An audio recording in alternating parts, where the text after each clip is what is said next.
Bonjour, bonsoir à tous. Cette vidéo concerne les apprenants du niveau premier A, ABI, SH, AC. Au micro et à la réalisation, je suis Georges Tuenté d'Infoplec et ingénieur en informatique. Dans cette nouvelle vidéo, notre étude sera centrée sur la correction du sujet d'informatique au probatoire A, ABI, SH, AC comptant pour l'année scolaire 2020. Alors, installez-vous confortablement. Je vous souhaite bonne correction à tous. Nous allons commencer par la première partie de cette épreuve, environnement numérique et sécurité informatique. Alors, la première question, en vous servant de vos connaissances, répondez aux questions suivantes, définis les termes suivants. Partitionnement, chiffrement, PAO. Alors, lorsqu'on parle de partitionnement, ici, c'est quoi? C'est une opération qui consiste à diviser un disque dur. Il y a A qui manque là, vous pouvez compléter sur votre écran, vous pouvez effacer le, vous mettez A. Alors, à diviser un disque dur physique en zones distinctes ou en partitions, dans lesquelles il va pouvoir gérer les données et les informations de manière séparée et privée. Donc, quand on dit partitionner, en fait, il y a beaucoup d'éléments. On dit opération qui divise le disque dur. Alors, une autre définition simple, si ça vous paraît long, on peut dire que le partitionnement est une opération qui permet de diviser un disque dur physique en plusieurs disques logiques. Voilà, si vous voulez. Une autre définition plus simple, plus courte que ce que je vous donne à l'écran. Un disque est une opération qui permet de diviser. On peut même parler de fractionner. De fractionner. Diviser, fractionner sont les synonymes.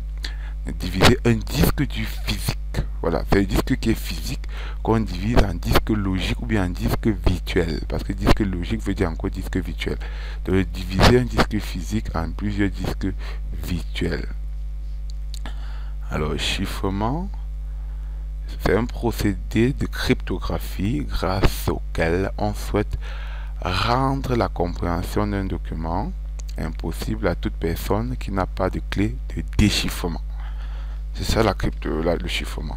Donc si vous n'avez pas de clé pour déchiffrer, vous ne pouvez pas interpréter un message chiffré. C'est pour ça qu'on dit que c'est un procédé de cryptographie grâce auquel on souhaite rendre la compréhension d'un document impossible à toute personne qui n'a pas de clé de déchiffrement.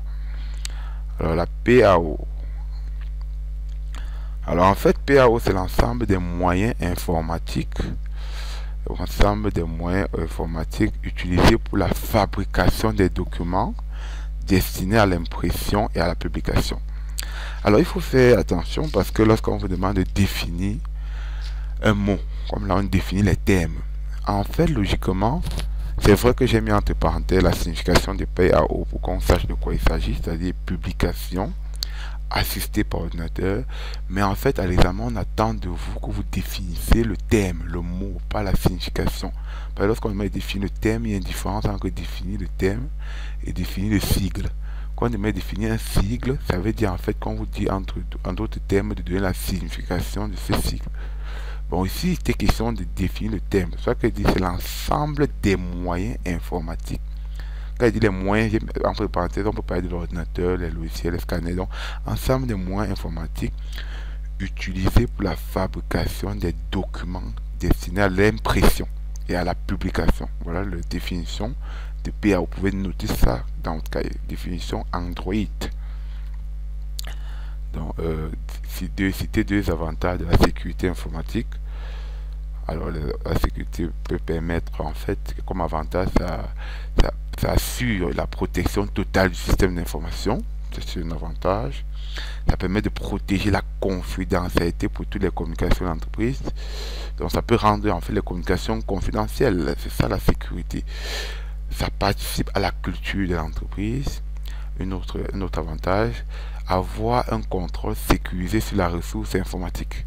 Par exemple, quand on dit sécuriser, ça peut être l'exemple de ressources, ça peut être on peut sécuriser son imprimante, on peut sécuriser ses données, ce sont des ressources. Voilà. Donc ça permet de sécuriser par exemple ses données, son imprimante, tout ce qui est ressources dans une entreprise.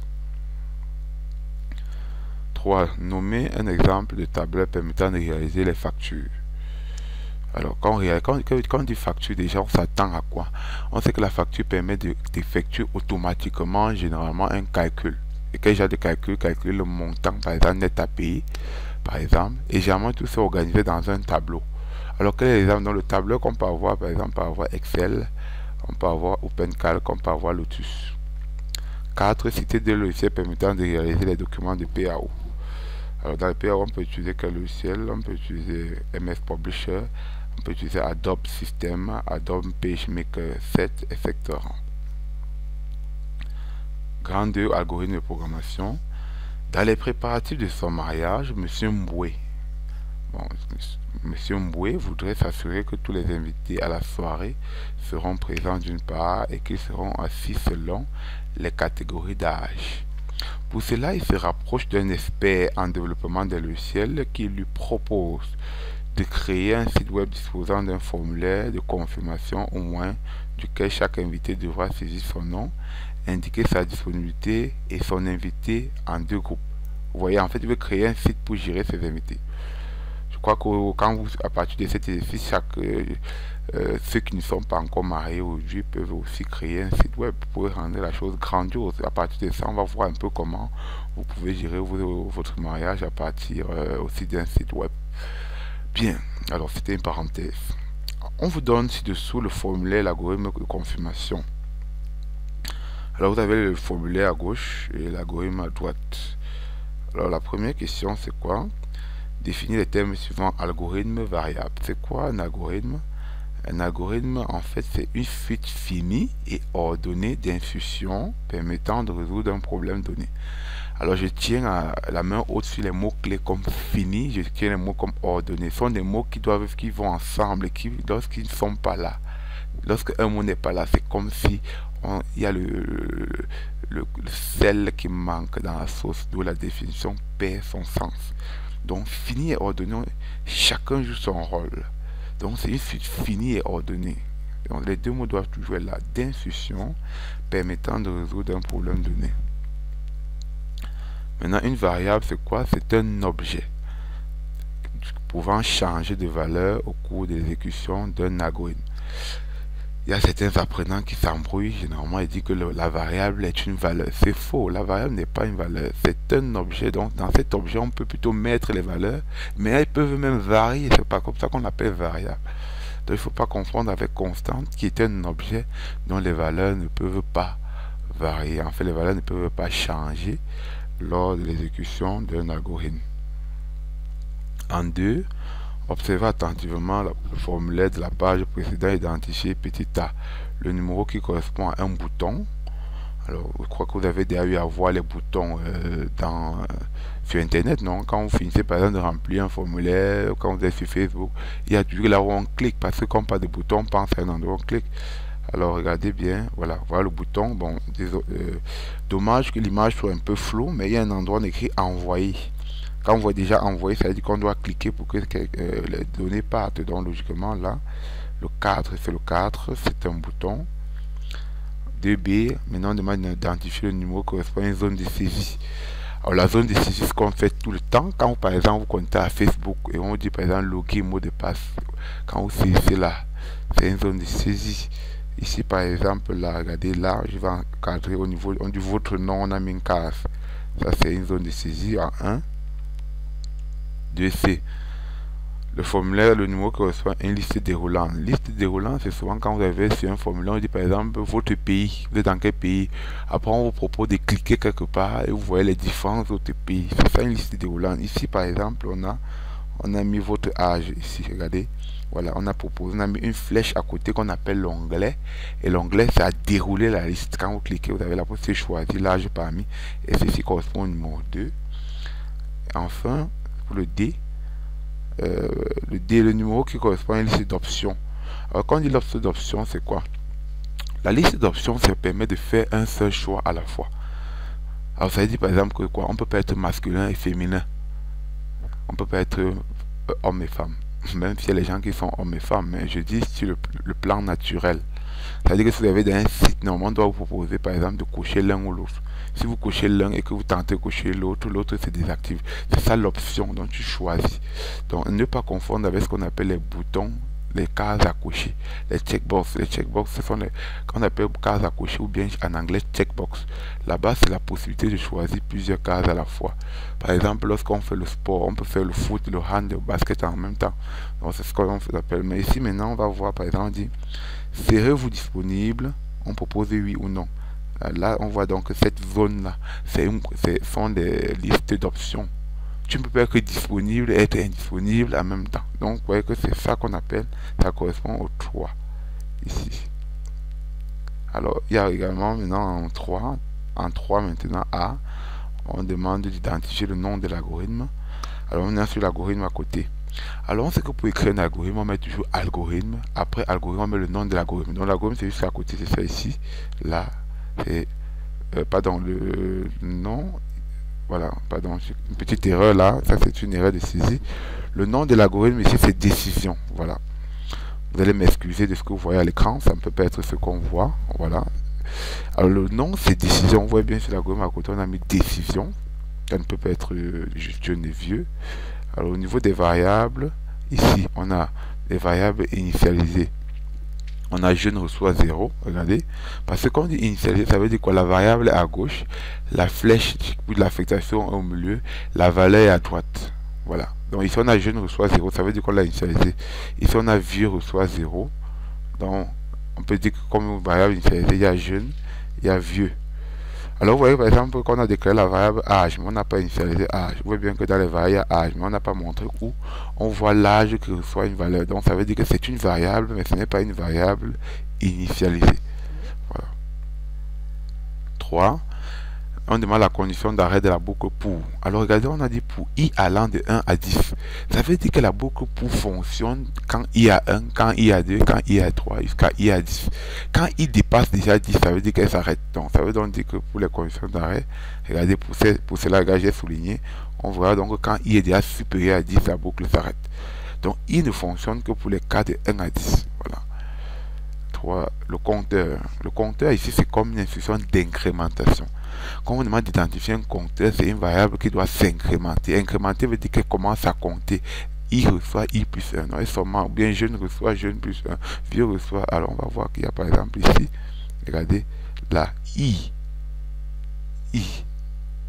Par exemple, I ici, c'est une instruction d'incrémentation. Pourquoi? Parce qu'on dit I pour allant de 1 à 10. Voilà. Ça s'incrémente. C'est un compteur. Donc, I passe à 1, I passe à 2, I passe à 10. Ça va se compter même dans la boucle pour I de 1 à 10. I à 1, I à 2 automatiquement. Donc, ça veut dire que ça compte. Donc, ça joue le rôle d'incrémentation automatique. Et on peut jouer le rôle de compteur. Donc, c'est pour allant de ceci. Donc, ici, c'est un compteur, c'est une instruction en fait, c'est une instruction d'incrémentation, mais qui doit s'incrémenter automatiquement. Et on trouve ici que c'est I. Donc c'est un compteur.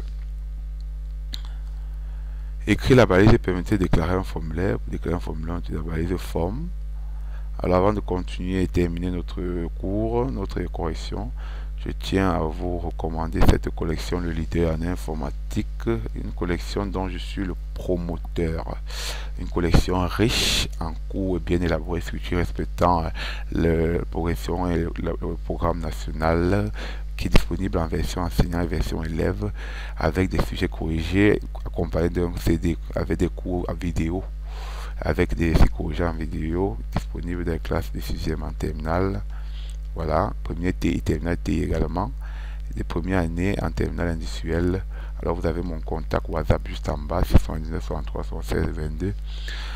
Également, vous pouvez nous rejoindre sur Facebook ou bien sur notre page YouTube Le Leader en info.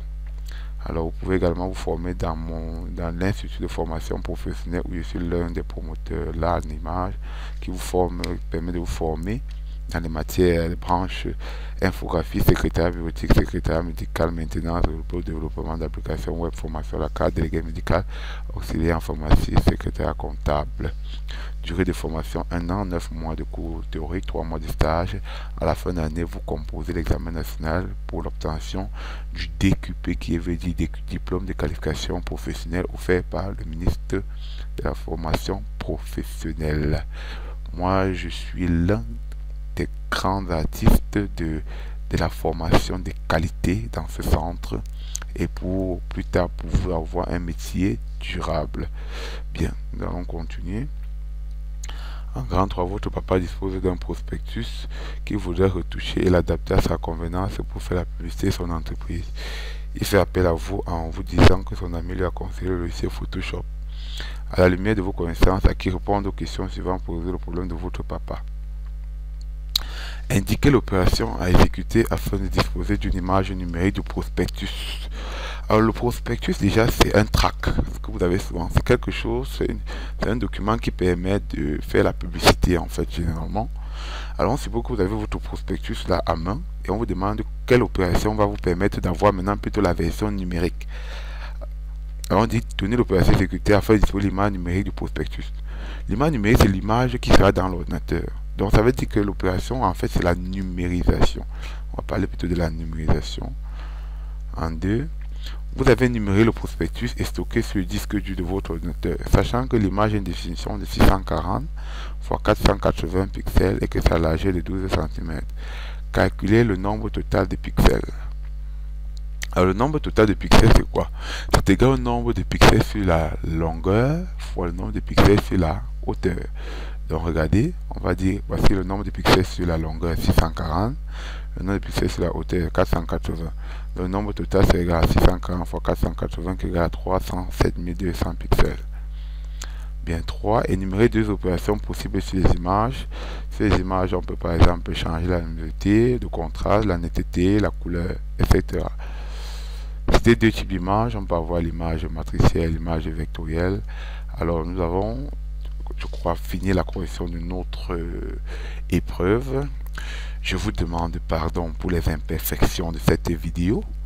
Alors si vous avez des suggestions, vous avez des remarques, n'hésitez pas à m'écrire à travers mon numéro WhatsApp ou sur ma page Facebook et ma chaîne YouTube. Veuillez m'excuser pour des mots peut-être qui n'ont pas été à leur place. Aucune œuvre n'étant parfaite, je vous remercie pour votre aimable attention. Et si vous voulez bénéficier de tous mes cours, plus de 50 vidéos concernant la formation en informatique et la préparation d'examens dans toutes différentes classes, vous pouvez la bénéficier, cela au prix promotionnel de 10 000 francs. Il suffit juste de m'écrire à travers mon numéro WhatsApp. À très bientôt.